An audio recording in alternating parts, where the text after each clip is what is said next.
I've been using a secret strategy that less than 1% of crypto investors know about to consistently generate hundreds of thousands of dollars per year in passive income, meaning that instead of riding the market all the way up and then all the way back down and having nothing to show for it, I'm consistently generating profits and passive income that I can put into my bank account and use as a form of profit taking for my portfolio and what I'm referring to here as the small yet quite large industry known as decentralized finance. There's currently $125 billion worth of TV across DeFi protocols, and that's a fraction compared to the multi-trillion-dollar cryptocurrency industry. Now, that being said, these DeFi protocols allow for various activities to happen. Number one, you can stake your cryptocurrency assets and earn income. Now, that income is going to be very, very marginal. And that's not what I'm referring to today here. That's going to be roughly 3 to 4% per year, depending on what cryptocurrency assets you're staking. There's also lending and bearing, where you can put your cryptocurrency assets up as collateral and borrow stable coins or other assets against them. This is great if you have a bunch of cryptocurrency that has now appreciated and you want to borrow against it so you can pay back debts or even just have money to live on, and you're waiting to take profit still.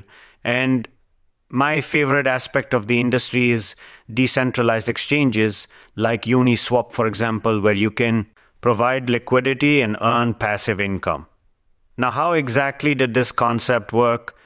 Well, it's actually pretty simple over on platforms like Uniswap. People want to trade assets, right? For example, you've probably wanted to trade Ethereum to Link or USDC to Link, or maybe you wanted to trade into a token, or maybe you wanted to buy up a different cryptocurrency asset.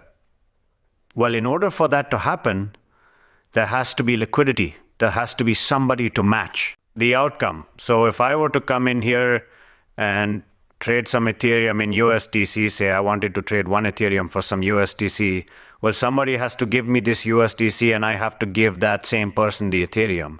Well, that's what I'm doing with liquidity providers. The beauty of this, it's all decentralized, meaning that anybody can provide liquidity.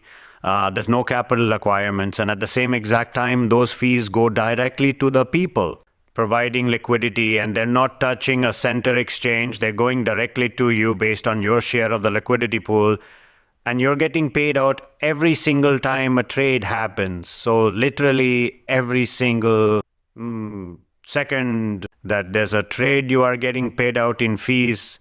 And of course, these APRs are not small. Yes, there's some liquidity pools that have higher APRs than others.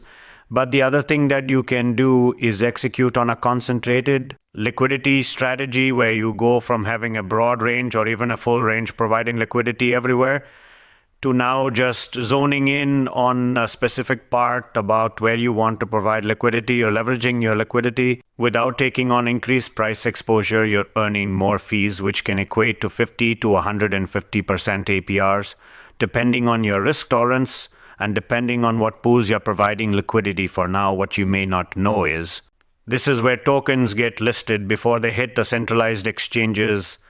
Assets like Trumpcoin hit decentralized exchanges before they hit centralized exchanges.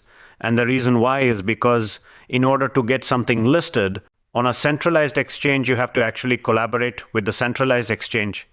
You have to actually have capital to the centralized exchange so they can go and actually list a token.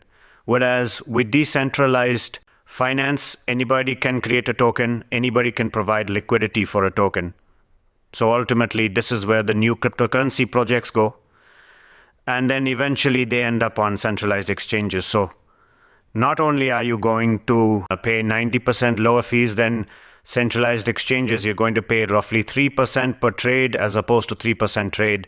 You're also going to get access to a variety of cryptocurrency assets that have 10, 20, 30, even up to 100 times growth potential because they just haven't hit the centralized exchanges yet and they haven't gone mainstream.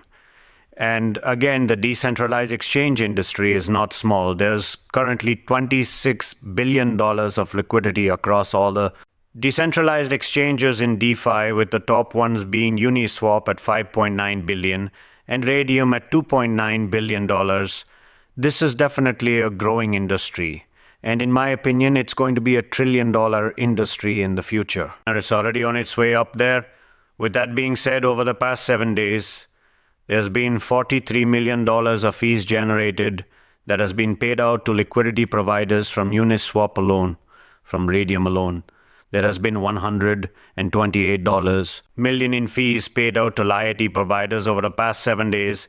If we were to break that down across the entire industry over the past month, there has been nearly $1 billion in fees that has been paid out to liquidity providers on decent size exchanges. So once again, it's a quite small yet very large industry, if that makes sense. And as mentioned, we are able to earn high APRs, especially with the recent spike in trading volume since President Trump got into office and launched his own meme coin over these two liquidity pools like PTH Sol and USDC Sol that I have on Orca exchange on the Salon network. I am currently doing a 277 APR where I earning $122 per day, or rather $3, 400 per month, off of roughly $166,000 of capital.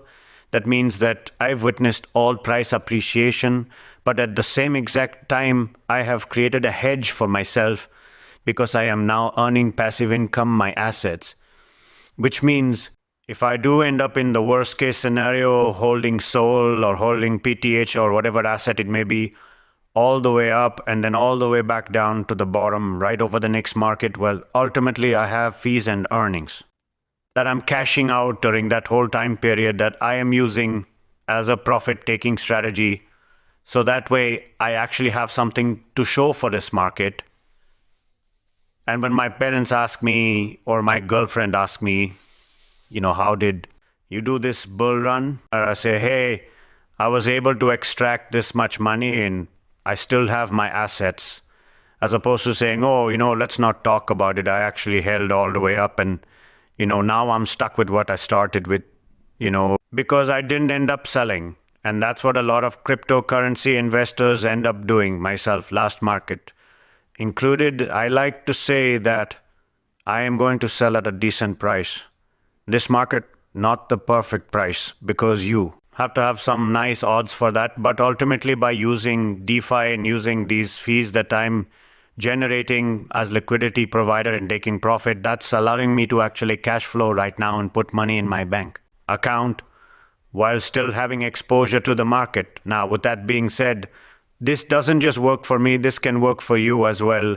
And to show you that I want to show some people that I've worked with in the past, this is working for Basil Sol, USDC, doing 170% APR, meaning that he's doing about $33 per day off of $7,000.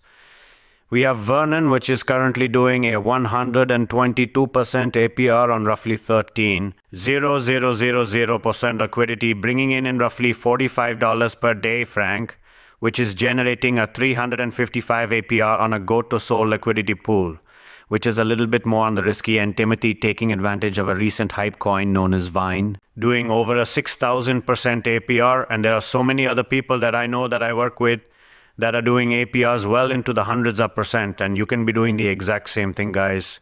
If you want me to reveal my full strategy, how I go out and find the different liquidity pools, my process to actually injecting capital fee free without having to pay anything, and then also deploying your capital into those liquidity pools, let me know. I make a full tutorial and that will be my next video.